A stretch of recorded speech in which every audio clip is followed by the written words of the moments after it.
Nous sommes ici dans le parc naturel régional de la Camargue, à mi-chemin entre les communes de Sainte-Marie et de Solin-de-Giraud.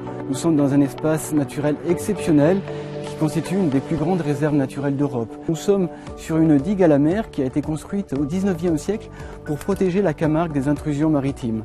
Et la plateforme de recherche Digue 2020 a été réalisée dans cet espace. Cet espace est soumis à l'action de la mer, à la houle, au bâtillage, aux tempêtes provoquées par le Mistral et la Tramontane qui soufflent fort dans cette région.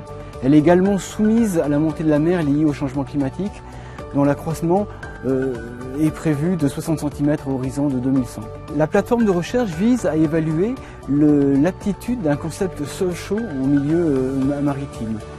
La chaux est utilisée depuis longtemps en terrassement pour améliorer les sols, donc notamment les sols argileux qui sont peu maniables et quelquefois trop humides pour être mis en remblai. Le principe, c'est que la chaux, avec même un tout petit pourcentage, c'est souvent entre 2 et 4%, agit avec les particules argileuses du sol et ainsi le mélange a une plasticité qui est réduite par rapport au sol non traité et également des propriétés mécaniques qui sont améliorées. Et alors ici, à Digue 2020, on s'attaque à une question autre qui est l'application de cette technique en milieu maritime. Ici, on va avoir deux questions supplémentaires. D'abord, l'action chimique de l'eau de mer, puisque l'eau de mer contient du sel et que ce sel est susceptible de nuire à la prise hydraulique qui permet cette résistance mécanique.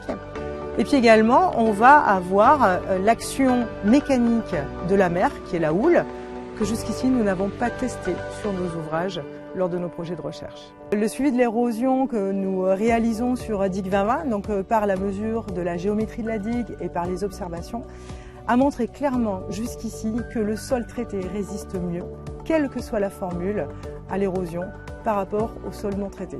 Nous avons ici une grande partie de l'instrumentation. Qu'est-ce qui est mesuré donc au sein de Digue 2020? L'érosion de surface.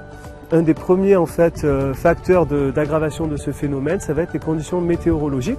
Pour mesurer la durabilité à l'intérieur du remblai, nous avons donc deux centrales d'acquisition. Ces centrales d'acquisition vont recueillir des données de capteurs très importants, tels que des capteurs de pH, de température, des capteurs de mesure de la salinité, de la résistivité, des pressions interstitielles et des capteurs de succion. Tous ces capteurs-là vont nous permettre de pouvoir comprendre l'action de l'étang et notamment la salinité sur la durabilité du remblai.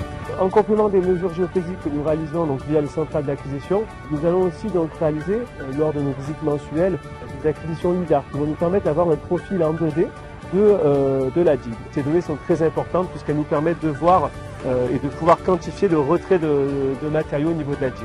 D'ores et déjà, le concept de digue en sol chaud dans le milieu marin intéresse des gestionnaires de digues et va être utilisé a priori de façon opérationnelle assez rapidement.